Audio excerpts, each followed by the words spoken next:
Hey Taylor, the Pink Phantom here. Was listening to your Importance of Gold for Experience episode, and maybe it was just the terminology you used to express what it was about, but the way you talked about it, it sounds like it's stylistic railroading when you limit experience or make the prime source of experience available to characters being chasing gold. You're not limiting them to a certain plot line or a certain objective in terms of resolving a plot thread, but you are limiting them to the goals they can set because if they want to pursue something like, say, political intrigue that's not going to result in gold, they're not going to advance. So wouldn't that be kind of inimical to a sandbox style where the players are supposed to be free to set whatever goals they want and have success if you tell them they can only earn experience one primary way?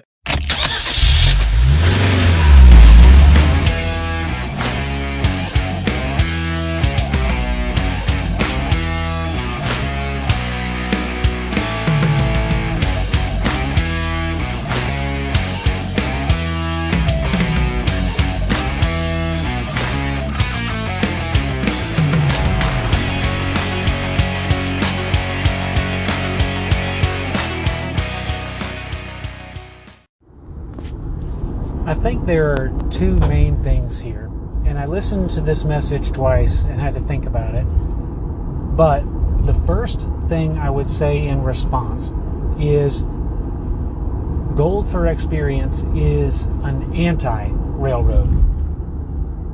While there are other games that reward players for other actions, milestones, story points, the problem with that is your experience is going to be shackled by your own imagination. When we'll say we're running a railroad, the DM has a story he wants to tell and the players are going to live through it, that's all they're going to get. If it's a good story, then they might have a good time. If it's a mediocre story, then they're guaranteed at best to have a mediocre time. If it's a bad story, then you're up a creek without a paddle. Further, if the players, we'll take it a step back, and this is something that I did in college a couple times, if the players have an idea of who their character is, and you come up with plot lines, either as a DM or collaboratively, and the milestones are based on character goals, that's a bigger pool of brains, yes, but you're still following the story. So when you have a character in mind, you already have the destination in mind. There's no risk. There's no real risk involved. The reward is that you've now completed what you already set out to do in the first place. So this is where less friendly talking heads will point and say, look, it's failed novelist syndrome. Because either in a referee railroad or in a collaborative railroad or plot network, you are imprisoned, you are limited, you are constrained to what you thought up outside of the game beforehand. Gold for experience provides an out. It is independent of class, so everybody can benefit from gold. It doesn't matter if you're a magic user, a cleric, a thief, a paladin. Paladin's a little different, but that's not the point. Everyone can benefit from gold. Two, it's objective, measurable. You either have this gold piece in your stronghold or you don't. Three, it's easy because you know it's 1 for 1. And 4, it's a natural consequence of adventuring. So we'll double back and talk a little bit about Appendix N. Conan is always he's always on adventure, but he's usually pursuing wine, women, and song, and he gets to that through treasure. Honestly, a better example is Jack Vance, the Cudgel stories. He's literally, the book starts out with him trying to sell fraudulent things and then deciding to go steal instead to make better money. Now, is that the kind of character you're supposed to play? No, not necessarily. But the stories that the authors were reading were not Game of Thrones. The stories they were reading, interestingly enough, were not Lord of the Rings. Now, some people did enjoy Lord of the Rings. I enjoy Lord of the Rings. I have a leather-bound edition on my desk at home. But Gary famously hated Lord of the Rings. Not necessarily that it was poorly written, it just did not jive with what he felt the adventure should look like. So, is it stylistic railroading? That is, does it provide a paradigm for which you're supposed to conform the experience? I wouldn't necessarily say conform, but inform, absolutely. The game is designed to imitate a particular style of fiction, and Gold for Experience promotes that style of fiction. Does that limit what you can do with the game? No. You can always house rule, say, XP for hexes cleared. The Kalmata, I know I harken back to that a lot. I probably ought to get back in on a game, but I saw a new game with some of the classic crew pop up on Jason's YouTube. That was fun. That was fun to see. I was excited that came back. But one of the things he does, you get experience for for exposing hexes, and he did that because he wanted to encourage people to uncover the map to see what was out there. That was a house rule that I had started to use as well, but then my buddy Lung Fungus over at the Mirths and Melancholies blog, he pointed out, for everyone who puts experience on hexes, why don't you just put treasure there instead? You don't have to change the rules. You just put treasure, you just incent the players by guiding them with the existing structure. Now, he only said the first part. That second kind of awkward part, that was me extrapolating. But the moral is, you mentioned political intrigue.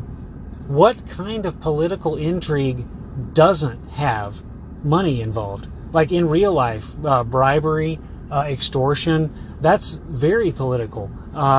Working with the mob, working with corrupt rulers, that's always got treasure involved. Why can't political intrigue involve money? Honestly, just do a monetary reward. Say there's a rebellious count. The players uncover this rebellion. The first thing that I think is they break into his house and retrieve evidence. And then the king gives them a stipend as a reward. That stipend is your XP, and then you can move on to whatever you want. Alternatively, if you're playing the game the domain way, another big reason for why the gold rewards are so high is because at level 8, I can expect you to have made X-10,000 gold, and with that X-10,000 gold, you'll have been able to afford a stronghold or mercenaries, and now you're moving into chainmail campaigns or subsequent systems, swords and spells, battle system, well, whatever. But if you are playing the domain level, you've uncovered his treachery. Now you break in, you get the evidence, and now you attack, and you take him out. You fix the problem, and you loot the spoils. You now have access to his lands, and the value of that goes into your XP. So why wouldn't political intrigue involve monetary reward? And so I guess that's where I'm coming from there. It's you caught me off guard because Gold for XP, by providing an abstract kind of discombobulated mechanism for advancement, is liberating, and that's the least railroady thing that I could have thought to reward somebody for. But my thoughts. Hey Taylor, the Pink Phantom again. I wanted to touch on, you said something about You talked about RPGs in terms of winning and losing. I don't think winning and losing really applies to RPGs.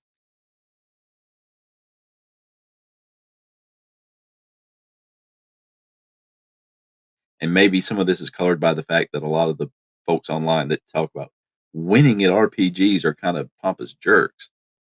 But winning at a game means the game is over, or losing at a game means the game is over in pretty much any game you examine. And with RPGs, the game doesn't stop until people stop showing up to play them. So while you have successes and setbacks, there's not really winning or losing in role-playing games. But that's just my opinion.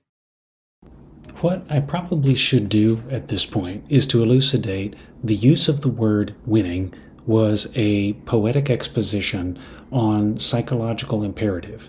That is, the reward structure underlying the design of TSR Epoch D&D to incent player behavior. But instead of being reasonable, I don't know, you said winning. Winning is a present participle. Now, the game would be over if I had won, but while I am winning, the game is going on and I'm still making progress towards the win condition. So what that win condition may be, is it more gold, is it more territory, is it the friends I am making along the way? I don't know, man.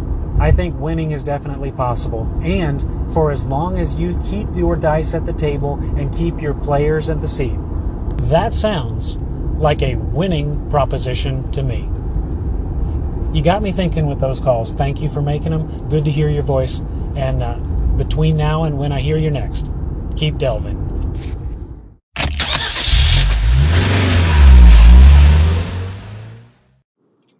Hey, Jason here. Just listened to your The Importance of Gold episode. And yeah, I think that's some astute observations there. There's no question that, it's not meant to be simulation. And as you point out, Gary never said it was a simulation. It was obviously gamist and something to allow for good gameplay the whole time. And he wrote all that before BX. AD&D, of course, predates Basic and Expert, those editions, because they didn't come out until after AD&D was already published.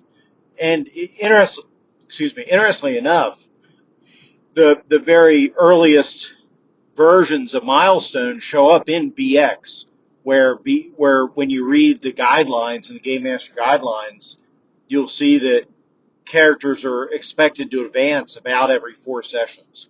So your earliest idea with Milestones on saying how often they should advance is there in BX, which of course comes after AD&D, the best version of the game. You misspelled the Little Brown Books there. So there you go. Hey, Jason. Thanks for calling in, my man. That's interesting, talking about BX. Now, it does say you could expect to... Okay, what's this? 1, 2, 3, 4... Oh, sorry, I'm working the ATM while we are chatting. But, yeah, thinking about BX, I had heard that... I'd read that... Nope, no receipt. So anyway, I had read that leveling every so many sessions, and I had not thought of it as a milestone. I thought that was a guide as to how much treasure you were supposed to make sure existed in the dungeon. So if you were putting in an appropriate amount of treasure, if you were putting an appropriate amount of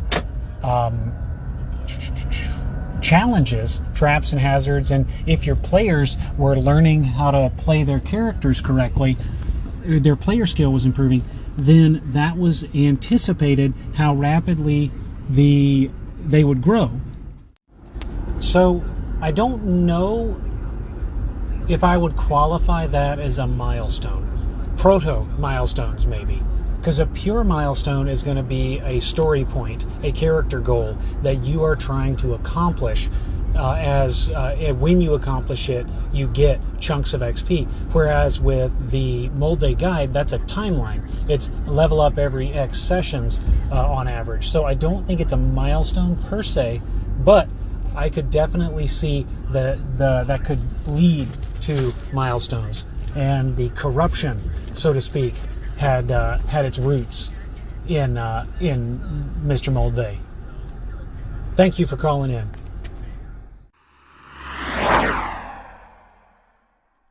Hey Taylor, Karl here. Enjoyed your episode, latest one with the caller feedback. And yeah, I guess I heard a mention of my name in there. And I think to clarify, I wonder if it was the call that Amy made and Jason and I and her discussed about virtual dice versus real dice. And I tend to agree. I mean, it's fun to push a button and see all the dice, and it does all the math for you, and you hit the big numbers on the Roll20, especially for a game like Savage Worlds, or a game maybe like Shadowrun where you need to point successes. But it's definitely more fun at the table to roll a handful of dice, or even in a Savage Worlds game, I think. And Amy will agree. I think she agreed. She said when she called back to Jason's podcast, that when you roll the dice and then you get the ace number on the dice and you roll again, you ace it again, and then you add it all up and it's a big number. So it's just more fun at the table. I agree. I think I'm on the same page when it comes to dice. If given the choice between rolling a physical die and rolling a virtual one, if I'm on a virtual tabletop, I get it. I'll roll the virtual one. But if I have the opportunity to roll physical dice, the tactile nature of it makes it feel right.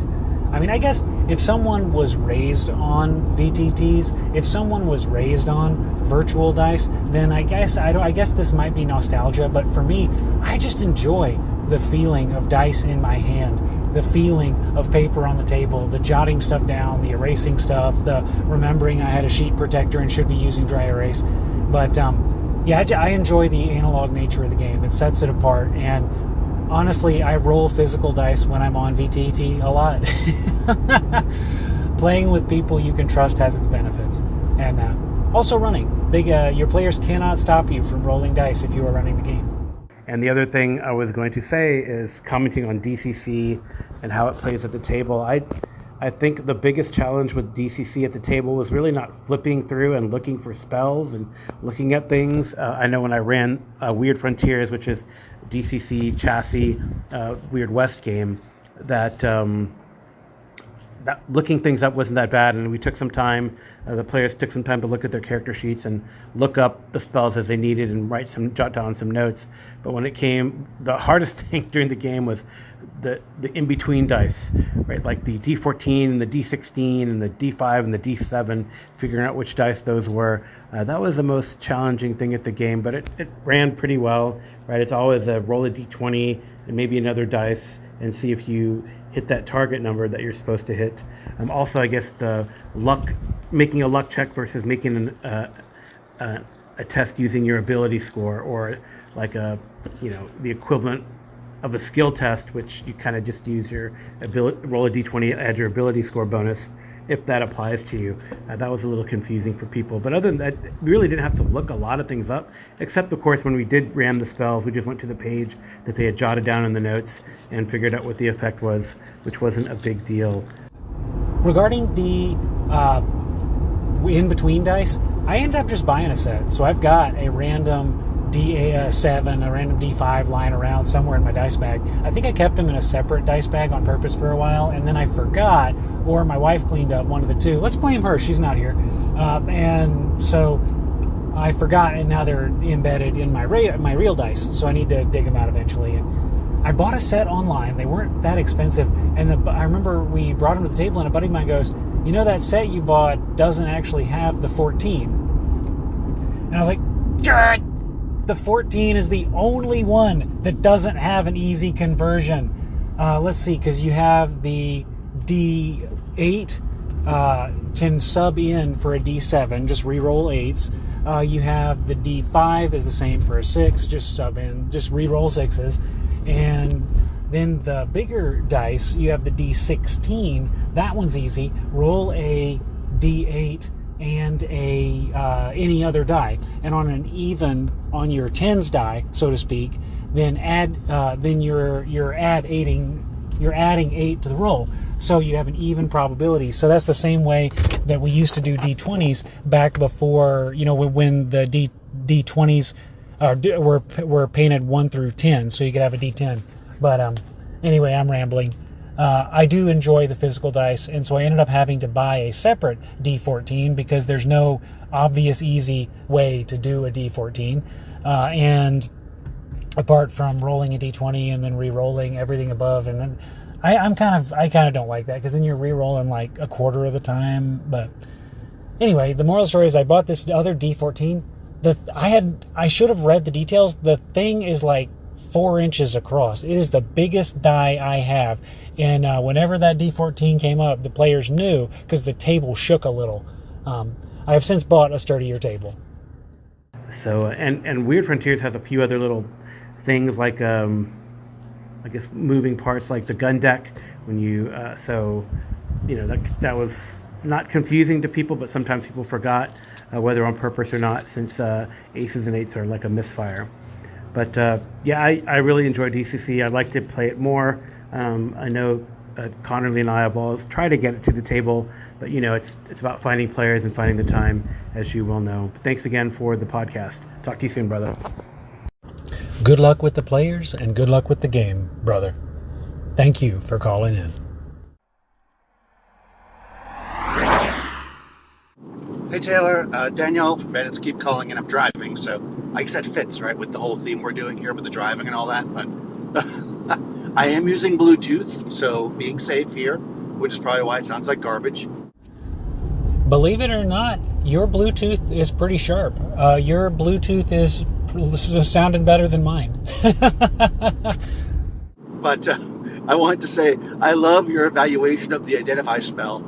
Yeah, you shouldn't use it. It feels like the kind of thing that, like, was either supposed to just be a joke, or like it's one of those things that like a jerk GM does to their player. Like, well, can I do this? Sure, you could do that, but I'm gonna roll secretly here. You may or may not get the right information. You need to have these really obscure components to make it happen, and you're gonna basically pass out after and have to rest in the dungeon for 6 hours. Oh yeah, and if you destroy a magic item, which is what a Luckstone is, then you have a little bit of a chance of it succeeding. Yeah. No wonder why people think he hated magic users. That's hilarious. I wonder if this was in response to player behavior.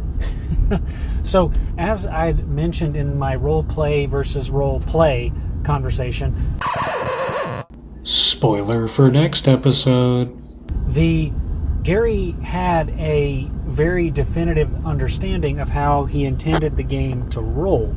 And if he wanted you to role play out or experiment with the function of an item, and the player came up, Gary, I don't want to do this. You know what? I'm going to use spell research. I want to research a spell so I don't have to do this anymore. And I can just see in my mind's eye the referee's eye twitch a little bit before condemning the behavior with a punitive spell. Yeah. And making it accessible so early. It's first level, so it's punishing them super early to make sure they know it's not the right thing to do. I wonder, maybe it was a fan spell, and then it got included but nerfed or changed like the thief class. The world may never know. Honestly, though, the funny part about all that is that we know from people talking about it that he never used anything like that, right? Because Gygax always just immediately identified all magic items to his players and then charged them for it as if a sage had identified it later back in town. That's how he ran every time that I've heard anybody talk about being, playing with them. Unless maybe back in whatever this was, 80, he did it this way. But in later life, he definitely realized that was just like ridiculous. I agree to the ridiculousness. There was a alleged paper of Gary's house rules floating around. I'll see if I can find it. And that was one of the things, is auto identification and 100 gold charge. Now, some of those, the white paper itself was debunked by Luke Gygax. He was presented to him and he said, no, Dad did not use these. But I wouldn't be surprised if there was some truth to it, especially in the context of more frivolous games. Like, why would we worry about some of the long-term stuff or the strict time if we're playing at a con? So strict time in particular, it is impossible to have a meaningful campaign without. But what if we're not aiming for a meaningful campaign? Yeah. Again, the world may never know. It's amazing. But you know what's funny about that is, so basically, I mean, in my opinion, based on what you said, the second you put that ring or bracelet on, it curses you. So you can't use it to identify if an item is cursed. And I wonder if that's why he did it. And I know also in other places, I believe, I don't have the book in front of me, obviously I'm driving, that they talk about, like, you know, detect magic, blah, blah, and various things, won't find that something's cursed. The idea is that it's cursed, right? It's like, this is a cursed item, it's cursed. You got to touch it, and that's part of it being cursed, I guess. I mean, maybe you could do if it had malicious intent. Like if a witch cast a curse on it, you might be able to get a detect evil off. I don't know. That'd be up to the GM, obviously. But yeah, cursed item is just going to get you. I can't remember if I called it about the scroll case before, but if I didn't, I will say what I probably said. You did, in fact, call in. That's my bad for being slow to respond and having memory lapse. The important part is you were consistent, but we're going to play the message anyway because you put a bit of a new spin on it. Or if I did, which is, I think that it's a cool test of player skill on some level. I think you have to telegraph it, which is basically what Pink Phantom said. But also, I think that you have to consider who was this magic user and why would they put an exploding glyph on a scroll case when they could have very easily have just put wizard lock on it so nobody would mess with it. So I kind of don't understand why you do it except for as a test of player skill. It's one of those things that, like, why does this exist in the world? Well, it's part of the game. But if you're trying to logic it, I don't buy that any magic user would ever risk a powerful scroll or a spell book being destroyed by somebody picking it up and opening it by mistake, right? So the wizard lock would stop anybody of lower level from opening it. And obviously you would lock it somewhere that had a protective glyph, but the scroll would be safe within its scroll case. So I think that's how I'd rule that now, because I believe that's what happened. And now, if it was some kind of, you turn the scroll case the wrong way and it sticks your finger with a poison needle, that's different. But I just don't see why something that would destroy the scroll case would be put on it, unless it was set up there as literally a trap, which, in that case, there's probably nothing in there, or I would put nothing in there. Like, I'd have 5 scroll cases full of powerful scrolls with wizard locks on them, and then 1 scroll case that basically kills you if you open it, and there's nothing in that one. That's how I do something like that. I guess I'm kind of evil. How would you trap your stuff? Now, in the last example you gave is probably the most logical. There's 5 scroll cases with real scrolls in them, and then a 6th case that is trapped and will kill you.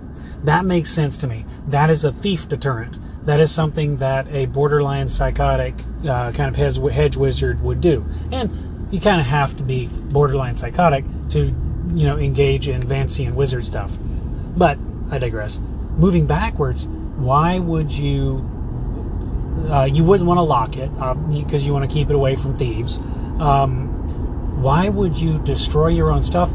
That is a very good point. It is a very expensive proposition. So in original edition, the cost of a scroll is going to be 100 gold pieces per spell level. So you're already losing a minimum of 100 gold, but it's time. It's a week per spell level. So if I've got a level 2 spell in there, that's a fortnight that I've wasted of my life. And why am I going to put that at risk?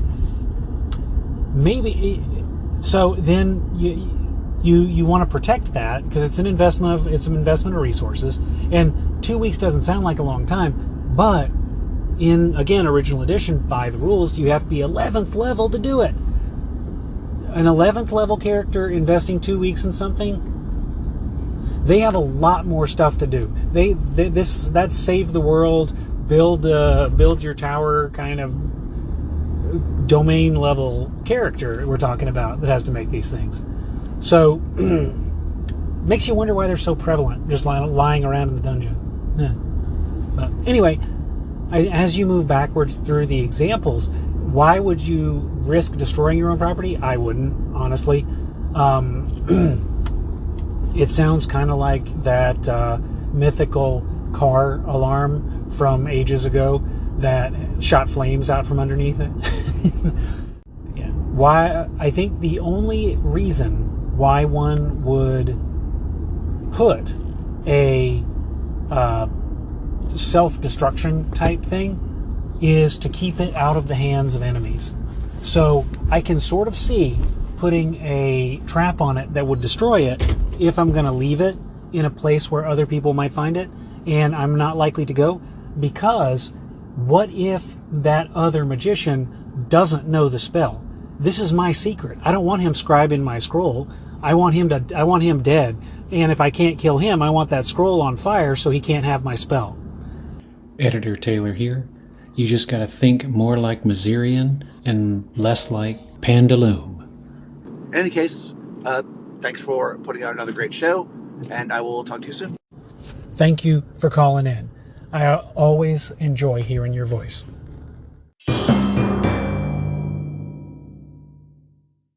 And that wraps up this episode of the Whispering GM podcast, an independently operated product released for educational and informative purposes under the Totally Steal This license. Some sound effects are retrieved from Mixkit.co and used under the Mixkit.co royalty-free music license. Others are retrieved from Pixabay and made available under the Creative Commons 0. Theme music is Raw Power, licensed through PlayOnLoot.com. Parties interested in or with questions regarding the podcast are encouraged to reach out via the methods provided on the Clerics Wear Ringmail blog. Thank you for listening, and delve on.